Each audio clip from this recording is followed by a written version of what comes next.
The sunrise had not yet broken the horizon when Edith Wells heard the floorboard creak behind her, and she did not flinch, did not turn, did not give Sheriff Ralph Lockhart the satisfaction of knowing she had been listening for his footsteps all night long.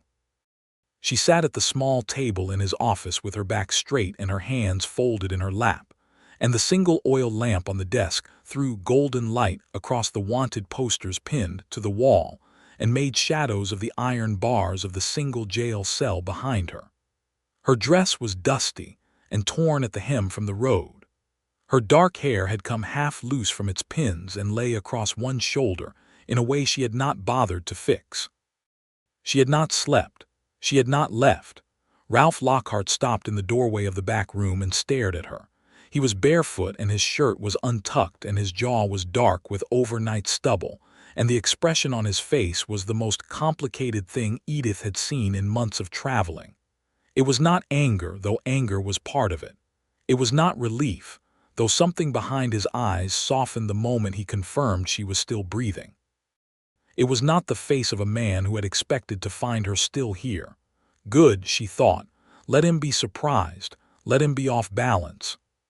He had told her to leave before nightfall, and she had made a decision that she would not, and the decision had cost her a long and terrifying night alone in this office in a town that wanted her gone, and she would not pretend it had been easy. But she was still here. The darkness had not killed her. His order had not moved her. He crossed the room to the cast iron stove in the corner, and she watched him without speaking as he opened the stove door and checked the coals and fed in 2 pieces of split wood from the box beside it. He set a battered tin coffee pot on the top. His movements were deliberate and quiet. He did not look at her again for a full 2 minutes, and in those 2 minutes the entire history of how they had arrived at this exact moment seemed to press itself against the walls of that small room like something waiting to be confessed. It had begun 6 days ago, 140 miles away, in a different kind of trouble. Edith Wells had not come to Harlan Creek, Texas, looking for a sheriff. She had come looking for a man named Curtis Doyle. And she had come because Curtis Doyle had information that was the only thing standing between her and the destruction of everything her father had built and left to her before he died. The year was 1881, and the frontier was not the place for a woman traveling alone, and Edith knew that better than anyone. But she also knew that the frontier was not the place for hesitation or sentiment, and she had neither when she stepped off the stage in the town of Caldera Wells on a Tuesday afternoon in early September with a carpetbag in one hand and a folded letter in the other.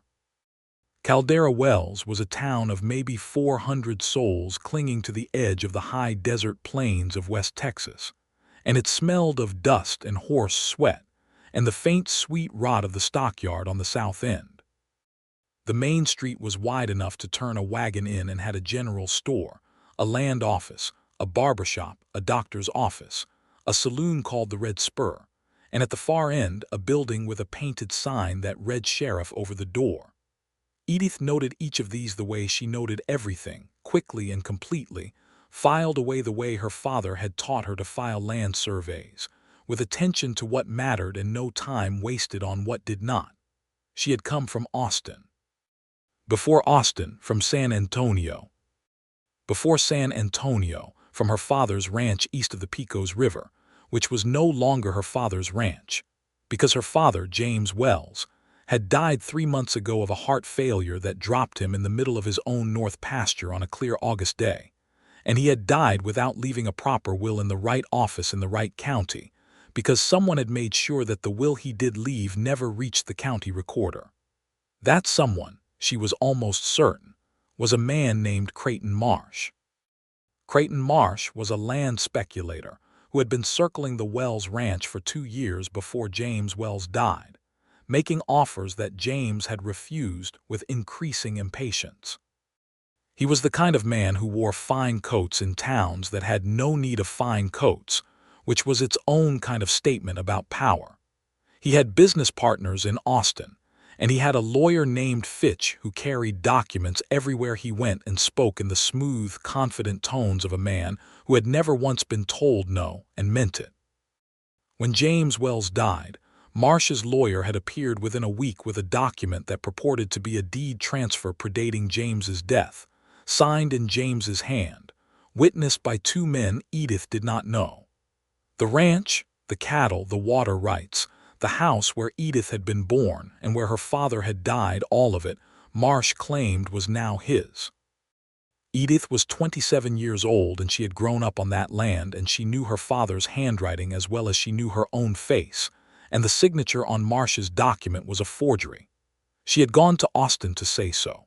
She had hired an attorney of her own, a tired and honest man named Samuel Greer, who believed her and had gone digging and had found, buried in the records of a defunct surveying company, the name of the man who had notarized the fraudulent deed: Curtis Doyle.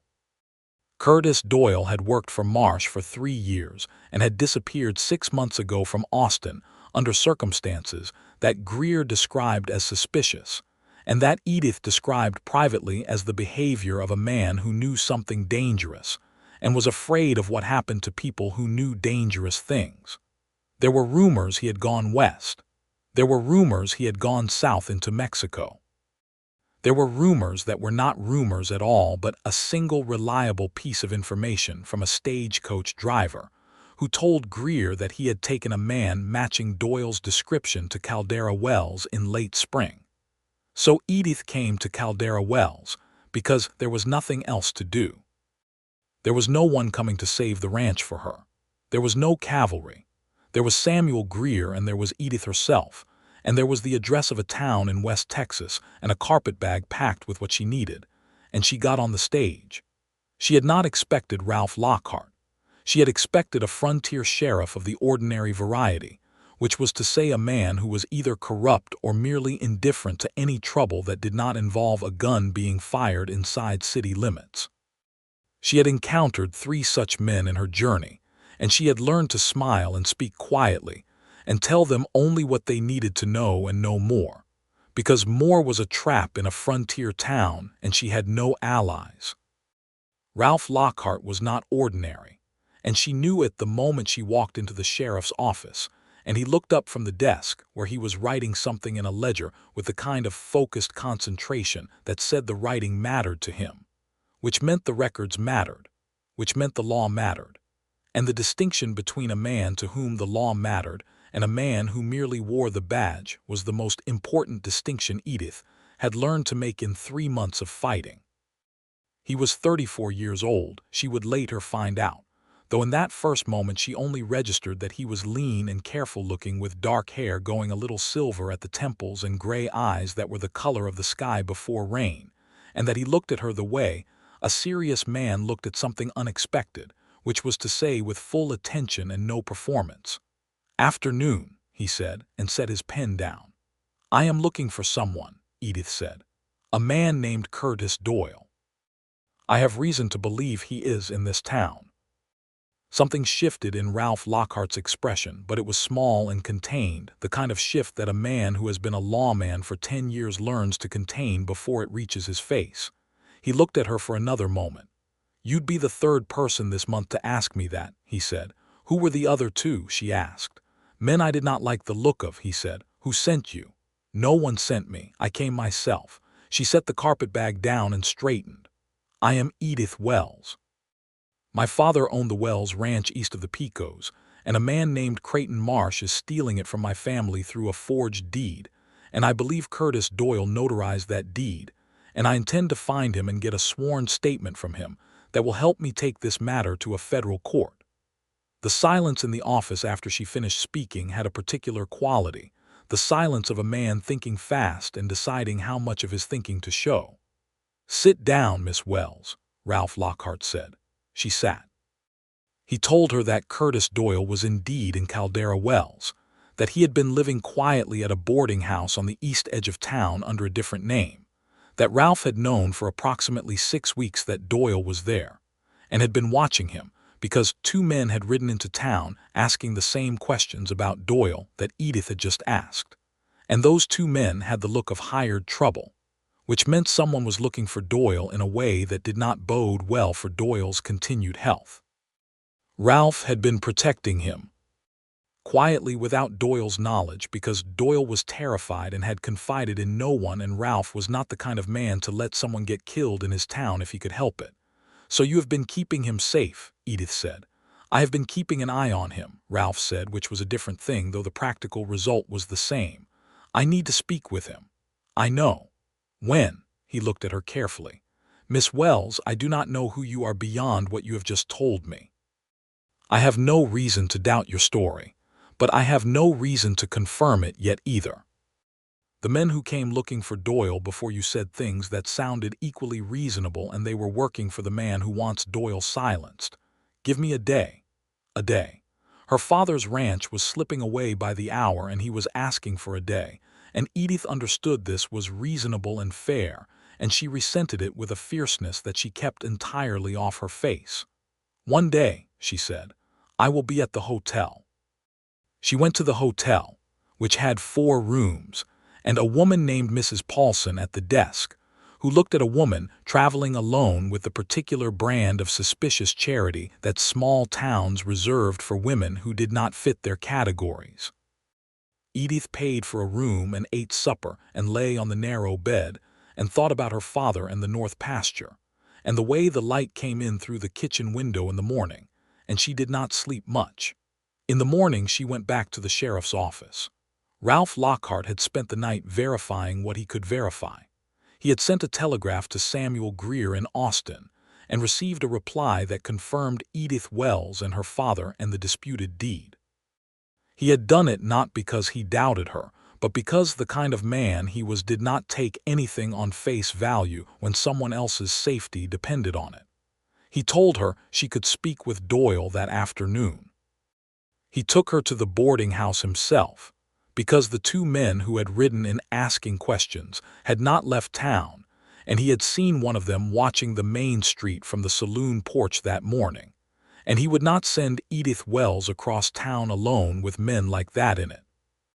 This was the first time they walked anywhere together, down the main street of Caldera Wells in the September heat, with the dust rising and the cicadas going and the scrubby mesquite at the edge of town, and neither of them said anything for half a block, and then Ralph said, "Your father built the ranch himself." "He started it," Edith said, 30 years ago, brought cattle up from the south. The water rights were his before the drought years. That is why Marsh wants it. The water," Ralph nodded. He knew about water rights in West Texas. Everyone in West Texas knew about water rights. They were worth more than gold, and they were fought over with almost as much violence. "I am sorry about your father," he said, and it was brief and direct and contained no excess sympathy that she would have found condescending. And she looked at the side of his face and thought that this was a man who had also lost something, though she did not yet know what. Curtis Doyle was a small man in his 40s with frightened eyes and ink-stained fingers and the look of someone who had not slept soundly in months. He lived in a room above the boarding house that smelled of cedar and anxiety, and when Ralph knocked and identified himself, there was a long pause before the door opened. He looked at Edith and something happened in his face, a complicated unwinding of something held very tight. "You are James Wells's daughter," he said. "I am," she said. "I knew your father," Doyle said quietly. "We were at school together in Austin 30 years back. I knew what I signed was wrong. I knew it the moment Marsh put it in front of me, and I knew what he would do if I refused." He stepped back from the door. "Come in." He told her everything, and Ralph sat in the corner of the small room and listened and said nothing.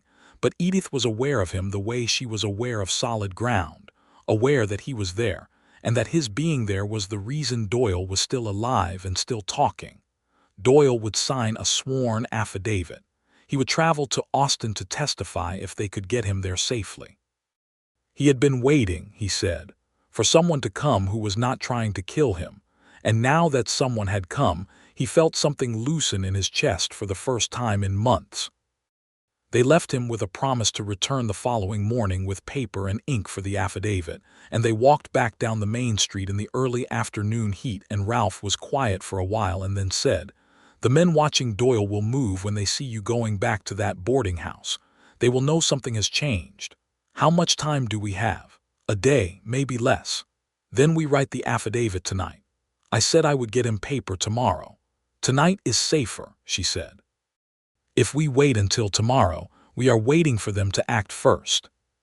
He looked at her sideways, and there was something in his expression that was not quite a smile, but was adjacent to it. The expression of a man who had just had his own reasoning confirmed by someone else reaching it independently. I have paper in the office, he said. They went back to the office, and Ralph sent his deputy, a young man named Tom Briggs, to the boarding house to bring Doyle quietly by the back alley. And Doyle came and sat at the deputy's desk and wrote out his statement in his careful ink-stained hand, while Edith read each line and Ralph stood at the front window watching the street. It took 2 hours. Outside, the day went from afternoon to early evening, and the light turned gold and then amber. When Doyle finished, Edith read the complete statement twice and then nodded once, and Doyle signed it at the bottom, and Ralph witnessed it and stamped it with the official seal of the Caldera Wells Sheriff's Office, which gave it the weight it needed. They had it, the thing she had come for. Ralph had Tom take Doyle back to the boarding house by the same back route, and the office was quiet for a moment, just the two of them and the oil lamp and the smell of fresh ink. And Edith held the affidavit in both hands and felt the particular exhaustion of a person who has been running very fast toward something and has just reached it, and discovered that the reaching of it is both relief and a new kind of fear, because now there was the matter of keeping it. I need to get to Austin, she said. I know. The stage does not go again until Thursday. That is 2 days. I know that too. She looked at him. Are you going to tell me the men watching Doyle are going to be a problem before Thursday? They are already a problem, he said evenly. But problems can be managed. I have a wire going to the county marshal in Rosario tonight asking for a deputy escort. You will have safe passage to Austin if I have anything to say about it. She should have felt only practical gratitude. She felt something else too, something that she did not immediately allow to have a name, because the situation did not permit it, and she was not the kind of woman who let situations become confused by feelings that had no business being there. Thank you, she said, and it came out more quietly than she intended. He held her gaze for a moment too long, not inappropriately, just a moment too long, the way a person looked when they were fighting the same fight and losing it with the same controlled dignity. You should go back to the hotel, he said. She went. The next morning was when everything fell apart. She came to the office at 8 and found Ralph behind his desk with a grim expression, and Tom Briggs standing near the window with the look of a young man who has just had a difficult night. Doyle is gone, Ralph said. The words hit her like cold water. Gone how? He left voluntarily, or as voluntarily as a man leaves when 2 men with guns suggested to him in the dark. Mrs. Hester at the boarding house heard raised voices around 2 in the morning and found his room empty when she checked. Edith sat down. The affidavit was still in her carpetbag in the hotel room. They had the document. They had the signed statement. They had the official seal.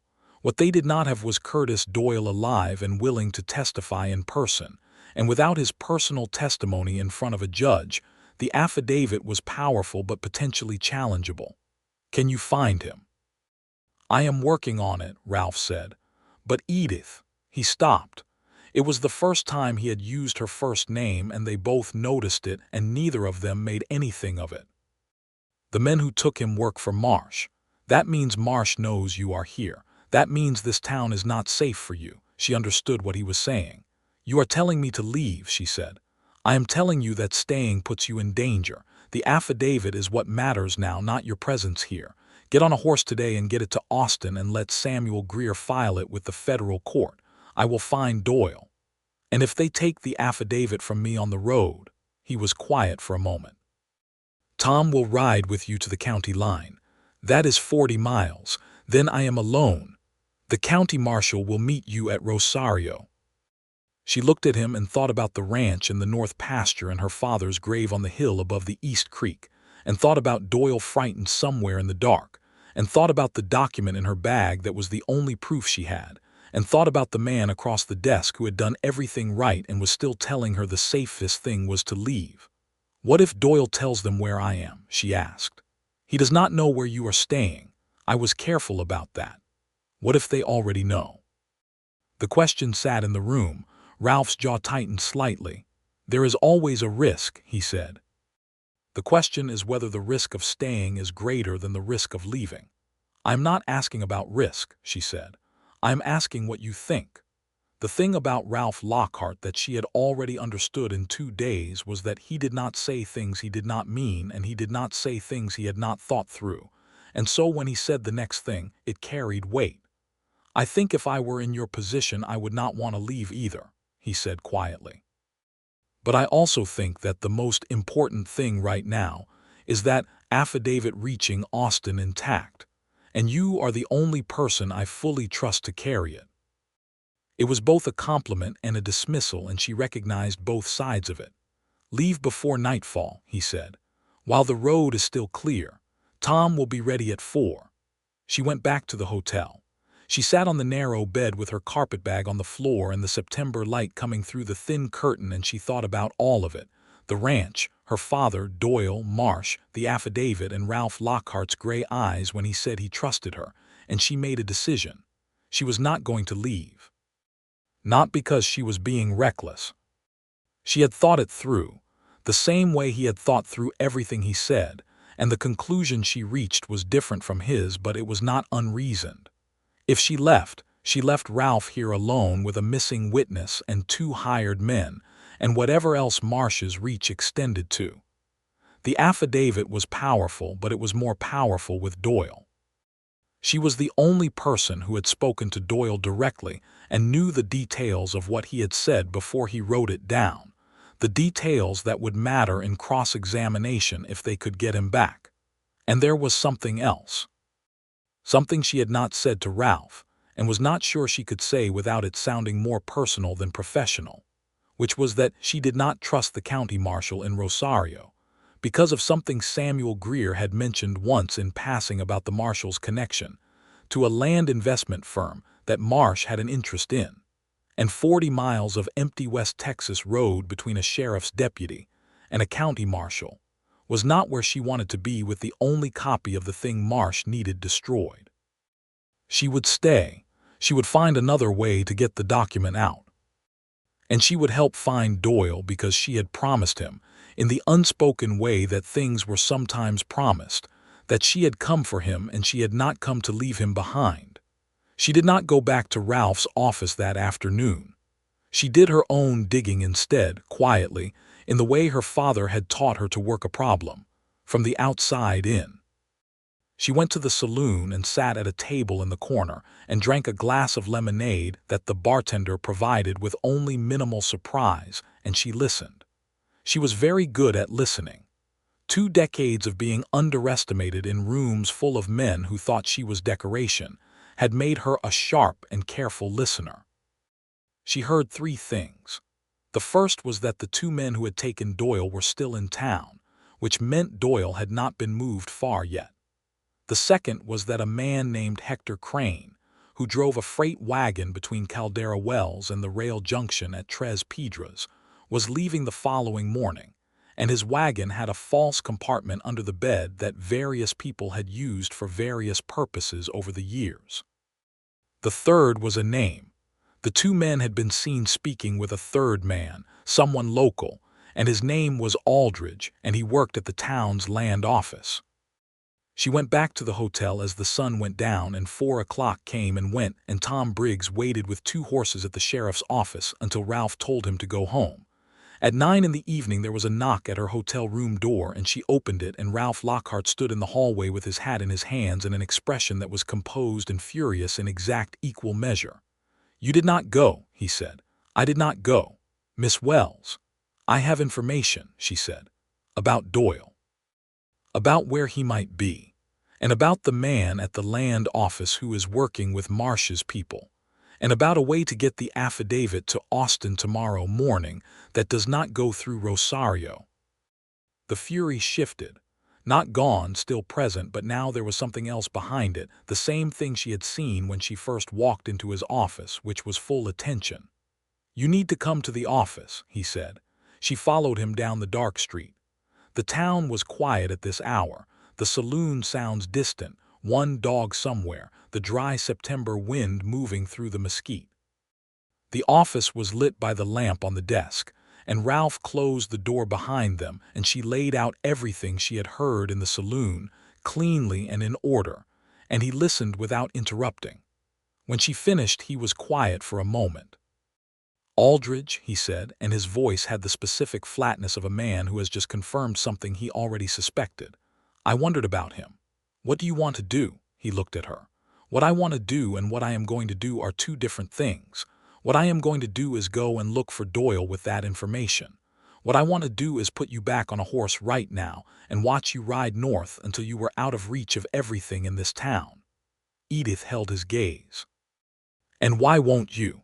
The silence between them was long enough to be something. Not quite long enough to be named, but present, unmistakable, the silence of two people who are standing in the same room with a feeling that has arrived without being invited and is not going to leave just because it is inconvenient. "Because you would not go," he said finally. "That is not the only reason," she said. He did not answer that. He went to the door of the back room and stopped with his hand on the frame. "Lock the front door," he said. "The key is on the hook to the left of the desk. I will be back within the hour. Do not let anyone in." He left. She locked the door. She sat at the table under the lamp with the wanted posters on the wall and the iron bars of the cell behind her, and she waited. And the night gathered itself around the small building, and the hour stretched. He came back in 2 hours, not one. He came in through the back, and she heard the back door open, and then she heard another voice, low and frightened. And then Ralph came through into the main room with Curtis Doyle behind him, and Doyle had a cut above his eye and was shaking but was alive and upright and looking at Edith with the expression of a man who has been convinced a second time that someone has come for him. "The Crane wagon," Ralph said to Edith. "5 in the morning," she said. "I heard Crane say it at the saloon." Ralph nodded. He looked at Doyle.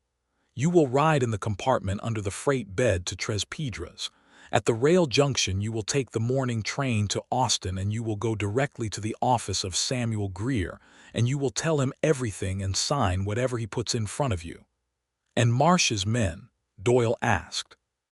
"I am going to have a conversation with Aldridge at the land office tonight. That will occupy the attention of Marsh's associates considerably," Ralph said. He had found Doyle in the root cellar of a house at the edge of town, the house belonging to a cousin of Aldridge's, which explained the land office connection. He had found it by walking a careful grid of the properties he knew Aldridge was connected to and trying doors until one opened wrong, which was a thing that only a man who knew every building in his town could do. He had gotten Doyle out through the back fence while the 2 hired men were eating supper in the house above. They sat in the office for another hour making arrangements, and then Ralph took Doyle to a safe spot in the back room where he could rest until the wagon left, and he came back out and sat across the desk from Edith, and they looked at each other in the lamplight. "Thank you," he said. It was the same 2 words she had said to him the night before, and it carried the same weight. "I told you there was a reason to stay," she said. "You were right," he said. "You are frequently right, which is something I am going to have to think about." She laughed quietly, and it surprised both of them. It surprised her because she had not laughed in 3 months, not once, not since she had stood beside her father's grave in the August heat and understood that she was alone in what was coming. And it seemed to surprise him because something in his face changed when she laughed. The careful, controlled composure loosened slightly, and he looked at her differently, not with the full professional attention of before, but with something warmer and less contained. "You should try to sleep," he said. "The couch in the back is not comfortable, but it is better than nothing." "I am not going to sleep," she said. "Then I am not going to sleep either," he said. He made coffee. He had a small tin of ground coffee and the pot on the cast iron stove, and he made it the way West Texas lawmen made it, dark and uncompromising, and he poured 2 tin cups and set one on the table in front of her and wrapped his hands around his own, and they sat on opposite sides of the desk in the lamplight, and the night deepened around them. They talked. It began as practical talk, the affidavit and Austin and what Greer would need to do with the federal court, and then it became other talk, the kind that happened when two people were tired, and the walls they kept around themselves were worn thinner by exhaustion and circumstance than they would otherwise allow.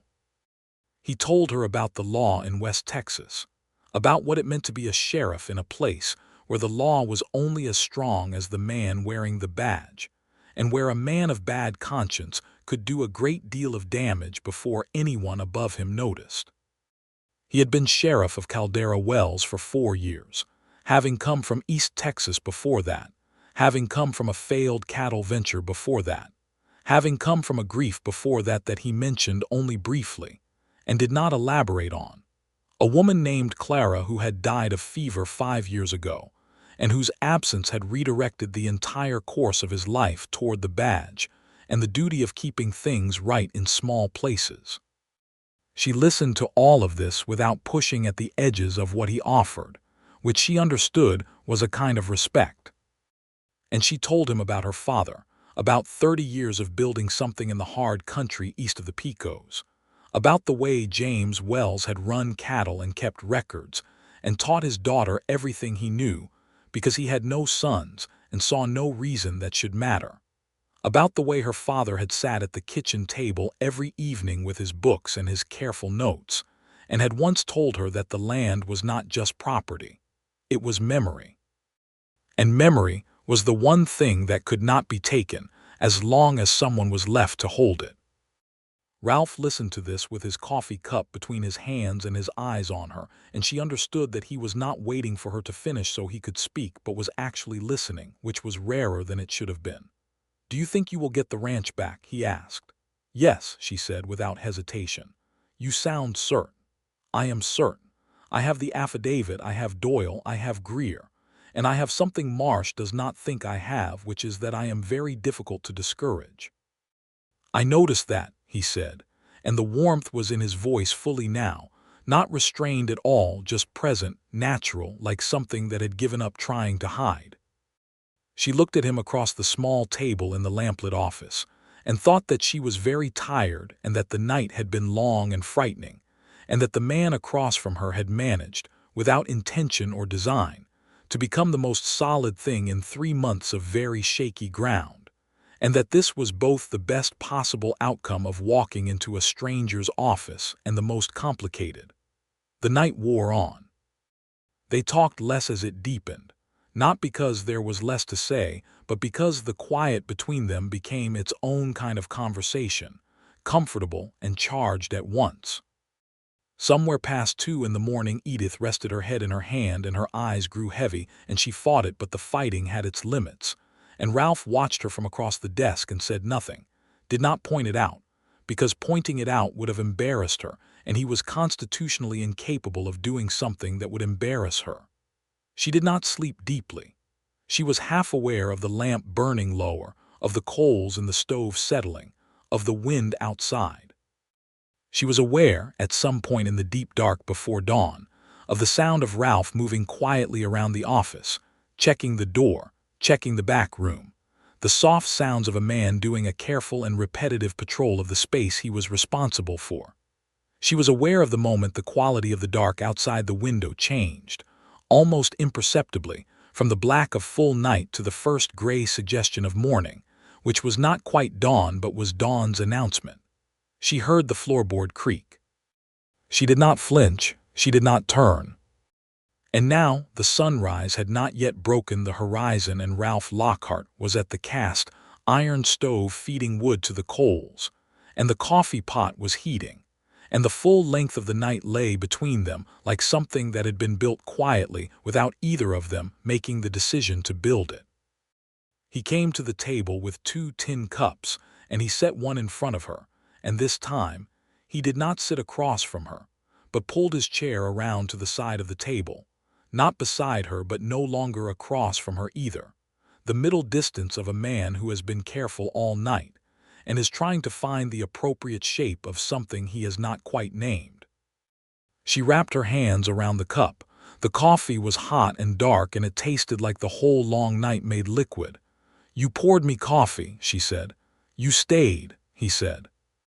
They looked at each other over the rims of their tin cups, and the sunrise came through the single east-facing window of the Caldera Wells Sheriff's office in a slow copper light that moved across the floor and the desk and the wanted posters and the two people sitting at the small table. And outside the town was beginning the sounds of mourning, one horse, a door, somebody's chickens. "Curtis Doyle will make that wagon," Ralph said. "He will," Edith agreed. "You will leave for Austin today," he said. It was not an order. It was a statement that meant something more than logistics. "I will," she said. There was a quality to what was not being said that pressed against the space between them. She thought about finishing her coffee and standing and going to find Doyle and seeing him onto the wagon, and then getting her carpetbag from the hotel and arranging herself on the southbound stage. And she thought about all of it, and it felt like walking away from a fire when the night was cold, which was sensible and also was loss. "Ralph," she said, and it was the first time she had used his name. He looked at her. "When this is over," she said carefully. "When Greer has the affidavit and Doyle has testified and the federal court has ruled and the ranch is settled." She stopped. The sentence had more directions than she had mapped out before beginning it. He waited. He was very good at waiting. "I would like to write to you," she said, "if you would permit it." The expression that moved across his face was not a small or contained thing. It was the expression of a man who has been braced against something all night and has now been given permission to put it down. "I would permit it," he said. His voice was not quite steady, and he did not try to make it steady. "Good," she said. She looked down at her coffee and took a breath. "That is good." They finished their coffee. They went to the back room and woke Doyle, and Ralph walked him through the alley to the freight yard, where Hector Crane's wagon was being loaded in the early morning dark.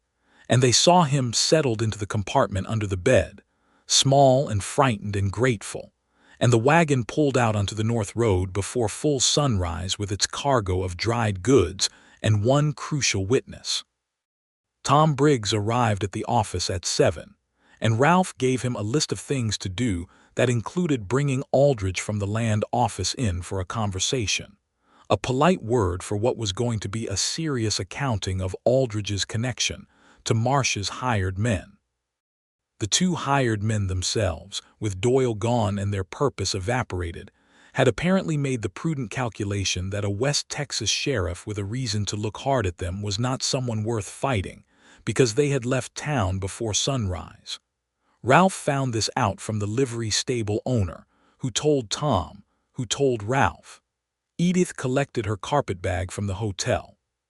She settled her bill with Mrs. Paulson, who was somewhat warmer this morning than she had been the previous 2 days, which Edith attributed either to the softening effect of time or to small-town information moving faster than she expected. She went back to the office one more time. She told herself it was practical. She needed to know the schedule of the stage. This was true if partial. Ralph was behind his desk again, writing in his ledger, and he looked up when she came in, and the expression on his face was one she was going to remember for a very long time, the specific expression of a man who is glad to see someone and is not pretending not to be. "Stage South leaves at noon," he said. He had already checked. "Thank you," she said. She stood in the middle of the office with her carpetbag in her hand, and the morning light coming through the window, and everything practical that needed to be said had been said, and she was still standing there. Stood up from behind the desk. He came around it. He was not a man who was casual about physical space, and he did not close the distance between them more than was appropriate, but he was close enough that she could see the lines at the corners of his gray eyes and the particular way he held himself when he was not performing anything, which was upright and open and entirely real. "The letter," he said. "When you write, tell me what the court decides." "I will," she said, "and you will write back." "I will write back," he said. She put her hand out and he took it, and they shook hands the way a woman and a man in 1881 shook hands when they were being proper about something that was not quite properly described by a handshake, and his hand was warm and held hers for a moment longer than necessary. She left. She walked down the main street of Caldera Wells for the last time and got on the noon stage, and did not let herself look back at the sheriff's office. Because if she looked back, she was going to do something that disrupted a very careful arrangement of restraint, and she was not ready for that yet. She arrived in Austin 9 days later, having changed stages twice, and spent 2 nights in way stations that were various degrees of unpleasant. She went directly to Samuel Greer's office and laid the affidavit on his desk, and told him that Curtis Doyle was on his way and would arrive within the week. Greer looked at the affidavit with the focused expression of a man who had been practicing law for 20 years and understood immediately what he was looking at. He looked up at her. "This is excellent work, Edith," he said. "It was not only me," she said. Doyle arrived in Austin 6 days after she did, having taken the train from Tres Piedras without incident, and he went to Greer's office, and he was as good as his word. He signed every document. He gave a full deposition. He described in detail the circumstances under which Creighton Marsh had presented the fraudulent deed, and the specific threats Marsh had made when Doyle expressed reluctance, and Greer filed the complete package with the federal court the following week. And then began the long grinding work of the law, which is not fast and is not dramatic, and which Edith had been told would take months, and which took, in the event, 4 months and 3 weeks, a period of time during which she lived in a boarding house in Austin, and worked as a copyist for a legal firm to cover her expenses, and wrote letters to Ralph Lockhart in Caldera Wells. She wrote to him about the court proceedings, about Greer's arguments, about the opposing counsel Marsh had hired who was expensive and sharp, and had tried 3 times to have the Doyle affidavit thrown out on technical grounds, and had failed all 3 times. She wrote about Austin, about the strangeness of being in a city after years of the ranch, about the food and the noise and the particular loneliness of a woman waiting for a resolution that would determine the shape of the rest of her life. He wrote back. His letters were fewer than hers because he was a man of the West, and letters did not come naturally to him. But when they came, they were precise and honest, and contained more of him in the spaces between the sentences than some men put into entire paragraphs. He wrote about Caldera Wells, about Aldridge's firing and the replacement of the corrupt element at the land office, about the 2 hired men who had never come back, and the general sense that Marsh's reach had been shortened somewhat by the events of September. He wrote about the weather and a peculiar cattle dispute that had occupied his attention for 2 weeks, and the Deputy Tom Briggs's improbable engagement to the barber's daughter. In the 4th letter he wrote, tucked at the end of a paragraph about the first frost of the season, he wrote, "I think about that morning often. The light through the window, the coffee going cold in the cups because neither of us was in a hurry to finish it." She read this line 4 times and then put the letter in the box she kept under her bed with the others, and sat on the edge of the bed in her Austin boarding house room, and felt something large and warm and slightly terrifying move through her chest. She wrote back, "I think about it too. The court ruled in January." She was in Greer's office when the decision came through, sitting in the same chair she had sat in when she first brought him the evidence, and he read the ruling to her. The federal court finding the deed transfer fraudulent, the original Wells land grant validated, Creighton Marsh's claim dismissed with prejudice, which meant he could not bring the same claim again. Marsh himself, facing additional scrutiny for the notarization conspiracy, had by this time retreated from his West Texas ventures entirely, his lawyer Fitch having quietly advised him that the costs of continuing exceeded the potential returns. Greer finished reading and looked at her. She did not cry. She had thought she might. She felt instead the specific physical sensation of something that has been clenched releasing, a whole body unclenching that had been going on for months, and she breathed out a breath that had been waiting since August. "The ranch is yours," Greer said. "It was always mine," she said. She telegraphed Ralph Lockhart that afternoon from the Austin telegraph office. The wire read, "Court ruled in our favor. Ranch is restored. Thank you for everything. I intend to go home." His reply came the next morning. It said, "I am glad. Will you come this way?" She stared at those 4 words for a long time in the bright January morning light of Austin. Will you come this way? It was a question that asked more than it asked.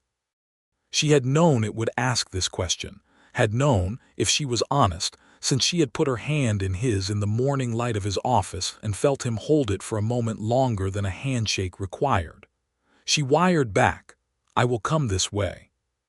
She arrived in Caldera Wells on a Thursday morning in late January 1882, 4.5 months after she had left. The stage came in from the south, and she had her carpetbag again, and a second bag now with more of her things from Austin, and the town looked the same, and also she was looking at it differently. He was at the stage stop. He had not told her he would be there, and she had not asked. He was standing in the morning cold with his hat on, and his coat collar up against the January wind, and he looked exactly as she remembered him, and also somehow more present than memory had managed. She stepped down from the stage, and they looked at each other for a long moment in the cold morning air. "You came," he said. "I told you I would come," she said. He reached for the second bag without asking, and she let him take it, and they walked up the main street side by side in the cold, bright January morning, and the ice-thin sunlight lay across the dust, and the mesquite, and the painted signs on the storefronts, and all of it was ordinary, and all of it was extraordinary in the way that an ordinary thing becomes when you are standing in it at the right moment with the right person. They had breakfast at the hotel dining room, which was the most public and therefore the most appropriate place in Caldera Wells for a man and a woman to sit together.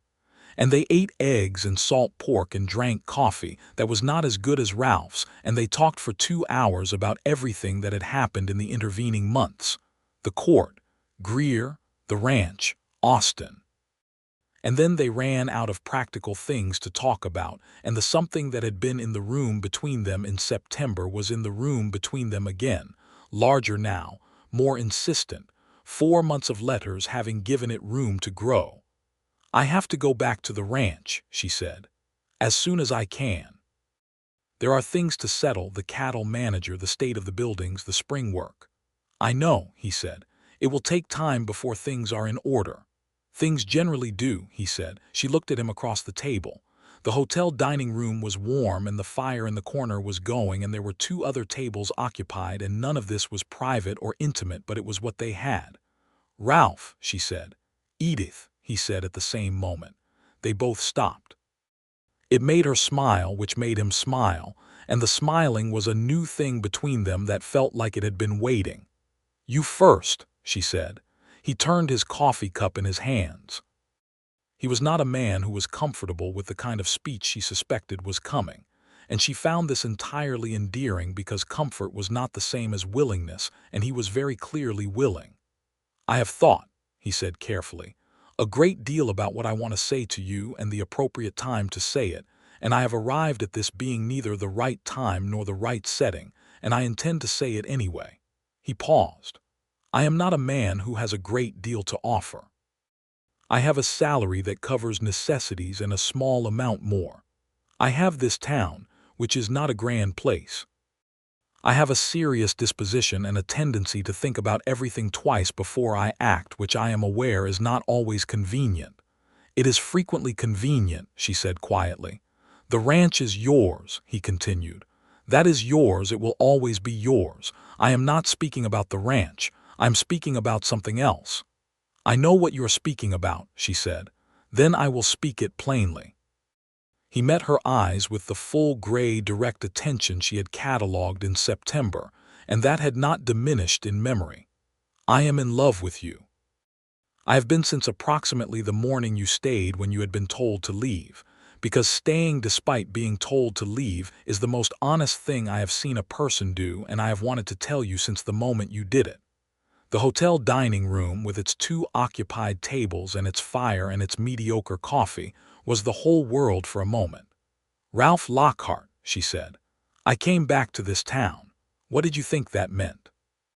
The slow, wondering look on his face was something she would describe, much later, as the most beautiful expression she had ever seen on a human being. "I was hoping," he said. "I am in love with you," she said. "I have been since you looked at me across that desk in September and said you trusted me, and I walked out of your office and told myself firmly that it was entirely impractical, and I managed to believe that for approximately 2 weeks before I stopped being able to." He set his coffee cup down. "The ranch is 3 days' ride from here," he said. "I know the distance," she said. "My term as sheriff does not end until spring of next year." "I can wait until spring of next year," she said. "Or you can finish the term and we will work out what comes next. Or I can put a foreman at the ranch and be partly here. There are multiple reasonable configurations."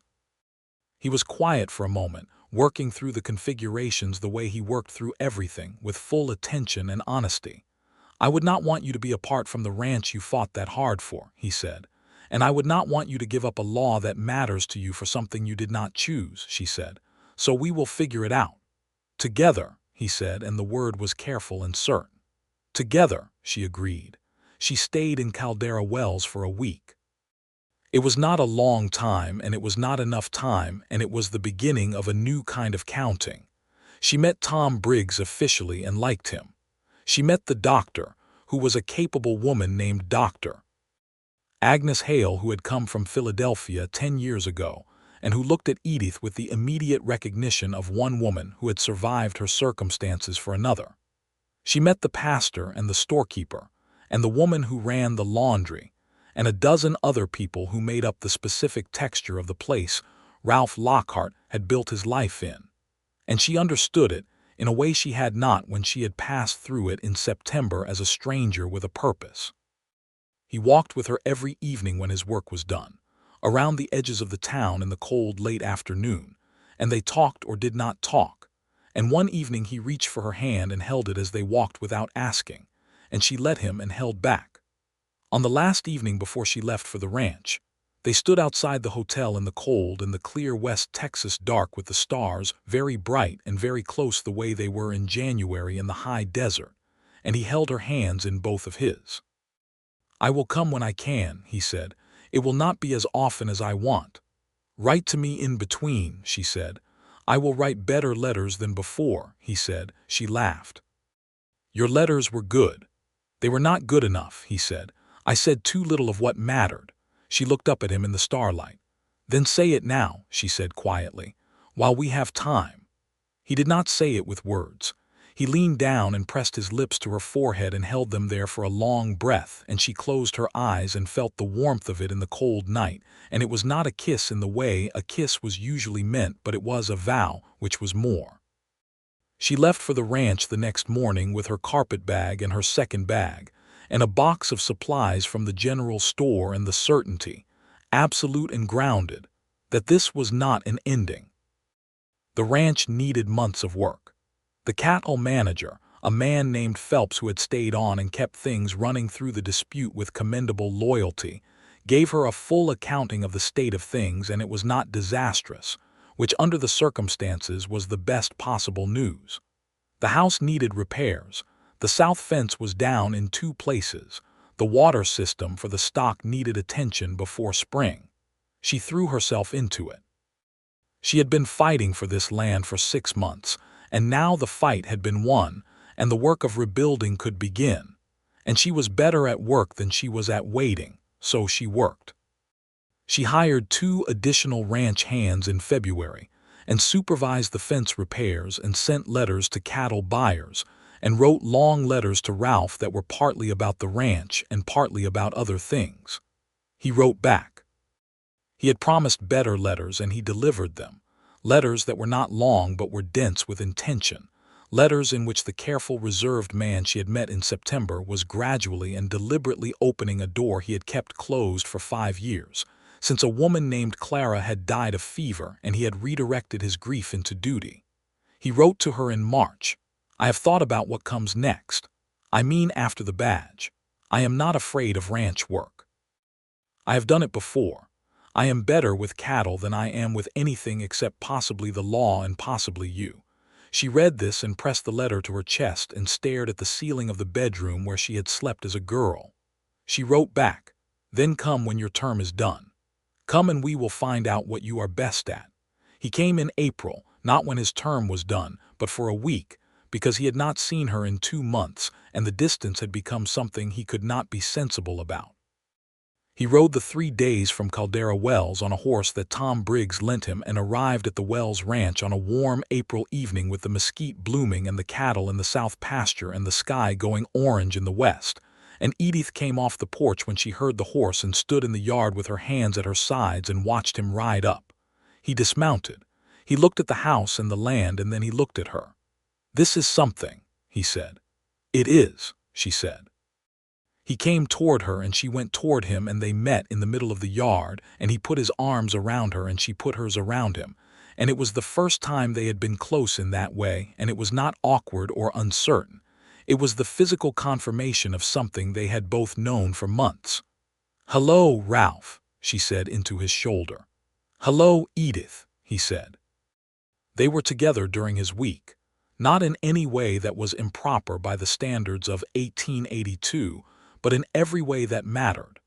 Talking and working and eating and sitting on the porch in the evenings with the vast West Texas dark around them, and the fire inside going warm through the windows. He worked with Phelps on the south fence, and she could hear them talking from the house, the practical conversation of men doing physical work together. And she listened to his voice in the warm April air, and felt the deep settled certainty of someone whose life has arrived at the shape it was supposed to have. He left on a Sunday morning, and she stood in the yard and watched him ride south, and this time she did look back, or he looked back rather, and she raised her hand and he raised his, and then the mesquite closed around the south road and he was gone. She got a proposal in May. It arrived in a letter, because Ralph Lockhart could not ride 3 days for the purpose of asking a question when he could write 3 days' worth of feeling in 2 pages, and she could read it privately and take time to think, which he knew she appreciated. He wrote, "I want to ask you something, and I want to ask it properly when I can ask it in person, but I find I cannot wait, and I ask your forgiveness for this. I want you to be my wife, not because it is practical, though I believe it is. Not because it is the expected thing, because I am aware that you have no need of anyone's expectations, because I am better in a world that has you in it. Because the morning I poured you coffee in my office and watched the sunrise come in through that east window, I understood something that took me until now to find the words for. Say yes or say no, and I will abide by either, but please say something because the waiting is considerable." She sat on the porch in the May sunshine with the letter in her lap and thought about a long list of things for approximately 4 minutes, and then she went inside and wrote 1 line on a piece of paper and sealed it and put it on the first outgoing mail. It said, "Yes, obviously yes. Come as soon as you can." He came in June. He came with a ring that had belonged to his mother, a simple band of gold with a small garnet that caught the light when she turned her hand, and he put it on her finger in the front room of the Wells Ranch house with Phelps and the 2 hired hands as witnesses because they were the nearest people, and it was a moment that needed witnessing. "It fits," she said, surprised.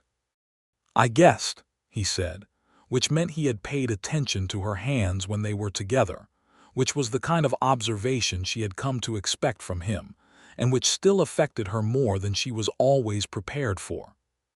They were married 3 weeks later by the pastor who came out from the nearest town, a man named Reverend Fields, who performed the ceremony in the yard of the Wells Ranch in the early morning before the heat of the day, because Edith wanted to be married in the morning in the light, and Ralph had no objections to anything she suggested. She kept her name. She was Edith Wells Lockhart, but the Wells was not going anywhere. The land was named Wells, and so was she, and Ralph understood this and had never suggested otherwise, which was one of the many specific reasons she loved him. He finished his term as sheriff of Caldera Wells in November 1882. He left the badge with Tom Briggs, who had been made deputy sheriff and was more than capable, and he said his goodbyes to the town he had kept for 4 years, and he rode north to the Wells ranch. And this time he was not leaving again. The adjustment was not without its friction. He was a man of order and she was a woman of determination, and in the early months of being in the same house full-time, they occasionally occupied the same problems from directions that required negotiation. He thought about decisions once more than was sometimes necessary, and she sometimes moved before thinking was complete, and they were both right about some things and wrong about others, and they got better at the space between right and wrong as the months went on. He was good with the cattle, as he had promised. He was good with Phelps and the hands, having the particular quality of authority that did not need to announce itself. He learned the land with the systematic thoroughness of a man who had spent 10 years studying a town, and applied the same method to 3,000 acres of West Texas. And by spring, he knew the pastures and the water sources and the fence lines as well as anyone. She watched him sometimes when he did not know she was watching, from the window of the kitchen or the door of the barn, and felt the specific compound feeling of a person who has survived something and come out on the other side of it with more than they had before. They had a son in the winter of 1883, born in January in the ranch house in the cold, with Dr. Agnes Hale having ridden 3 days from Caldera Wells, because Edith had written to her in September, and Agnes had written back saying she would come, and she had. The baby was healthy and loud, and had gray eyes that Edith recognized immediately and dark hair that surprised everyone. They named him James Wells Lockhart, for her father, and they called him Jamie, and Ralph held him in the first hour with an expression that was so unguarded that Edith, watching from the bed, reached out and put her hand on his arm, and he looked at her, and the expression remained unguarded, which from a man who had spent 10 years being careful and contained was the most profound thing she had seen him do.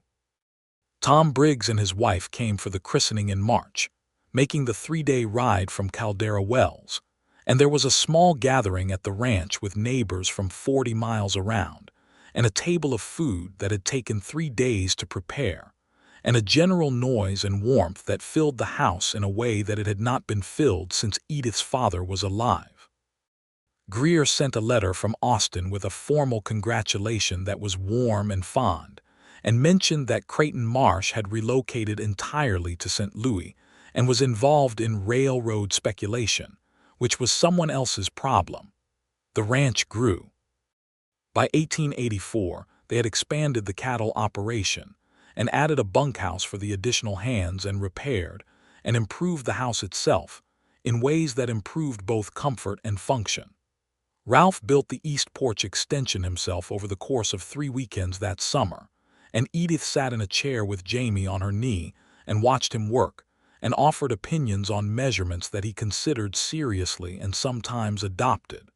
They were not always perfect.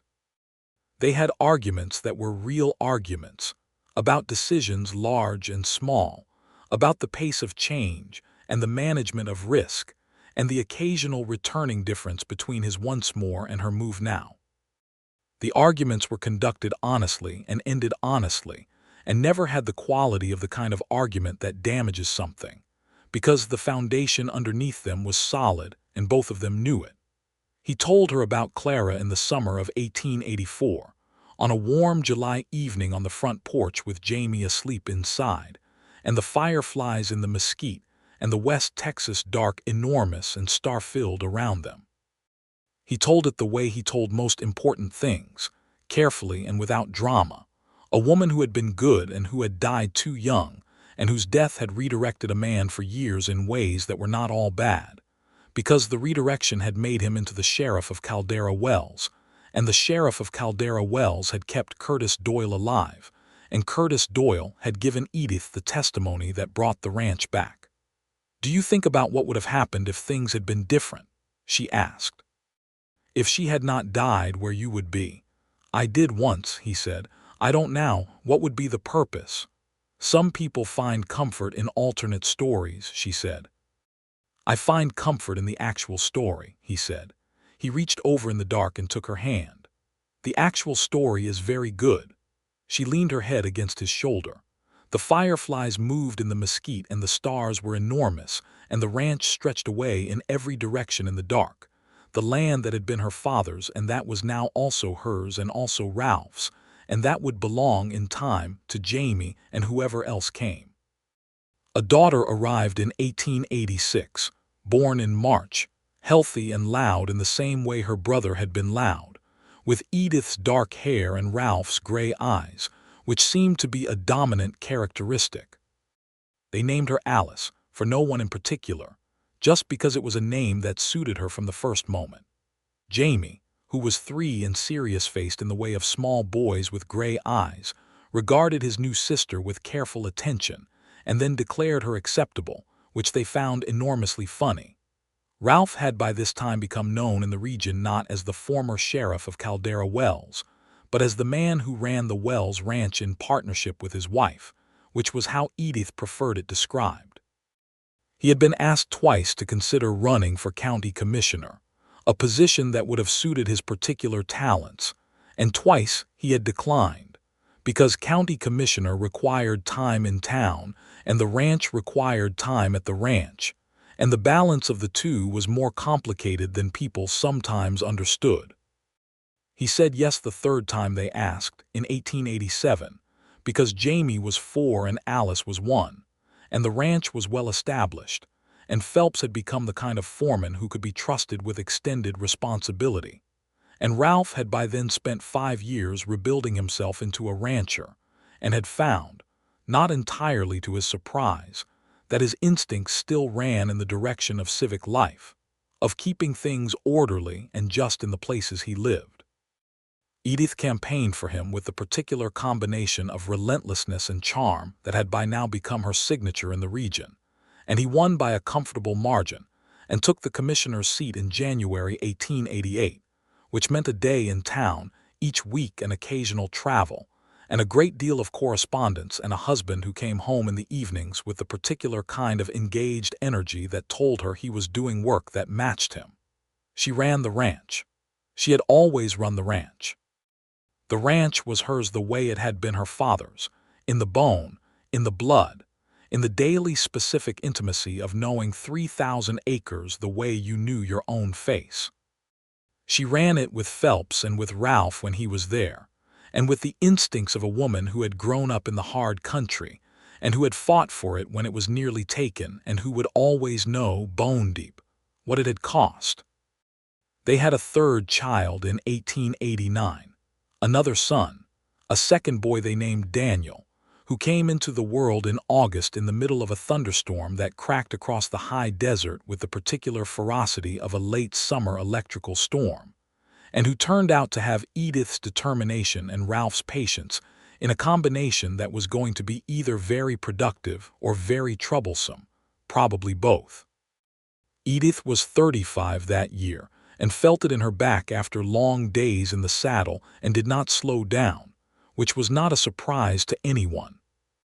Ralph was 42, and his hair was more silver than dark now, and it suited him in a way she did not tell him often enough, because there were days when they were both so busy being parents and ranchers and a commissioner and a landowner that the specific and private attention between them got crowded out by logistics and children and the general demanding noise of a full life. She told him on a September evening in 1889, on the anniversary of the month she had first walked into his office, which she had never specifically mentioned to him as a significant date. They sat on the east porch he had built 5 years ago, and the children were inside, and the evening was warm and the stars were beginning, and she looked at the side of his face in the fading light and said, "You are more handsome now than you were when we met." He turned to look at her with the expression that she had first seen in a lamplit office before a difficult night, and that she had since catalogued in 100 variations, all of them versions of Ralph Lockhart without his composure on, which was the version she loved best. "That is either very kind or very alarming," he said. "It is true," she said. "Take it as you like." He reached over and tucked a strand of her hair back from her face with the same easy intimacy with which he had reached for her hand in the dark 6 years ago, the kind of touch that asked nothing and meant everything. "You are more formidable now than you were when we met," he said, "which I did not think was possible." "Is that a compliment?" "It is the highest compliment I know," he said, and she believed him. The evening settled. Daniel was being put to bed by the household girl they employed, a capable young woman named Rosa whose family had ranched nearby for 3 generations. And Alice and Jamie were conducting some negotiation inside that involved a toy and a strong difference of opinion. And the lamp in the kitchen window threw its ordinary golden light out into the September dark. And Edith Wells, Lockhart, sat on the porch she had grown up on with her husband beside her, and the land going away in every direction around her, the land that was her father's memory and her own, and felt the deep and specific peace of a life that had been fought for and won. "I am glad I stayed," she said. He knew exactly what she meant. He always knew exactly what she meant, which was one of the things that had recommended him to her from the beginning. "So am I," he said, "in ways I cannot fully account for." "Try," she said. He thought about it. He was quiet for a while in the way he was quiet when he was actually thinking, not avoiding. "I was alone for a long time," he said finally. "After Clara. I had the work and the town, and that was enough, or I believed it was enough, which is a different thing. And then you walked through my door with your carpetbag and your information and your flat refusal to go anywhere you had decided not to go, and I understood within about 10 minutes that the sufficient life I had constructed for myself was going to be insufficient in comparison.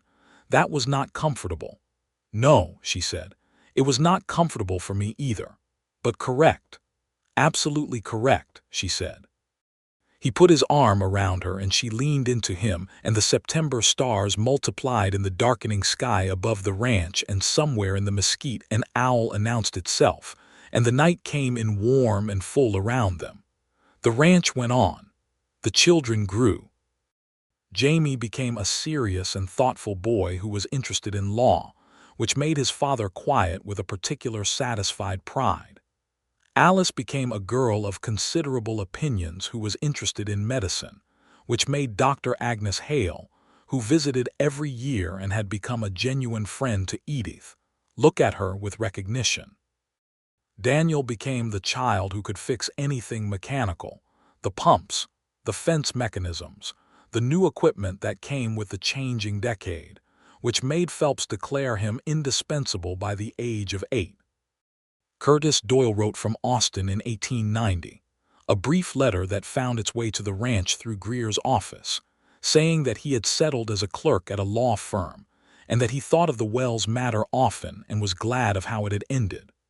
Ralph wrote back on behalf of both of them, a proper letter that Edith read and approved, and that said the things that needed to be said about gratitude and courage, and the specific kind of bravery that was not dramatic but was real. Ralph completed his second term as county commissioner in 1892, and this time declined to run again, because Jamie was 9 and Alice was 6 and Daniel was 3, and the ranch was entering a period of expansion that required his full attention, and also because he was 47 and had done his share of public life and was ready for the more private kind. He was not inactive in private life. He served on the Water Rights Board, because water rights were still the most important thing in West Texas and always would be, and he corresponded with the Land Commissioner's office in Austin on matters relating to small ranchers and their protections, which was not glamorous work, but was the kind of work that quietly kept things just, which was the kind of work that had always called to him. Edith expanded the cattle operation and added a small herd of sheep over the objections of 2 of the hands and the amused observation of Ralph, who pointed out that her father had thought about sheep for years and never done it, and she said that was exactly why she was doing it, and the sheep turned out to be a reasonable addition, which she did not make too much of. They celebrated their 10th wedding anniversary in June of 1892, with a gathering at the ranch that included Tom Briggs and his wife from Caldera Wells, and Samuel Greer from Austin and Agnes Hale, and neighbors from all across the region. And Phelps organized a barbecue that was remembered for years afterward by everyone who attended it. That evening, after the guests had gone to their beds and the children were asleep, and the house was quiet in the way that a house full of people was quiet only in the deep hours, Ralph and Edith sat at the kitchen table. She had made coffee, not as good as his, which she admitted freely. He drank it without complaint and looked at her across the table the way he had looked at her across a table 10 years ago in a hotel dining room and in a lamplit office before that, with the full gray direct attention that she had catalogued in September 1881 and that had not diminished by a fraction. 10 years, she said. 10 years, he agreed. Are you satisfied? She asked. That is a very small word for what I am, he said. She smiled at him. She was 38 years old and the ranch was hers and her father's name was still on the land, and she had 3 children sleeping above her and a husband across the table who looked at her like she was worth looking at, and she was still the woman who had stayed when she had been told to go, and that had made everything. I loved you, she said, before I knew I was going to, which is the best way. Before sunrise, he said. Before sunrise, she agreed. He refilled her cup without being asked. She wrapped her hands around it. Outside the kitchen window the Texas dark was enormous and quiet, and the ranch lay in all directions, the land her father had built and that she had fought for, and that was now part of something larger than she had imagined when she packed her carpetbag in September and went looking for a missing man and a piece of evidence, and had found, entirely by accident and then entirely by choice, the shape that her life was supposed to have. Ralph Lockhart had told her to leave before nightfall. She had still been there at sunrise. He had poured her coffee. From such moments she had come to understand the entire life was made,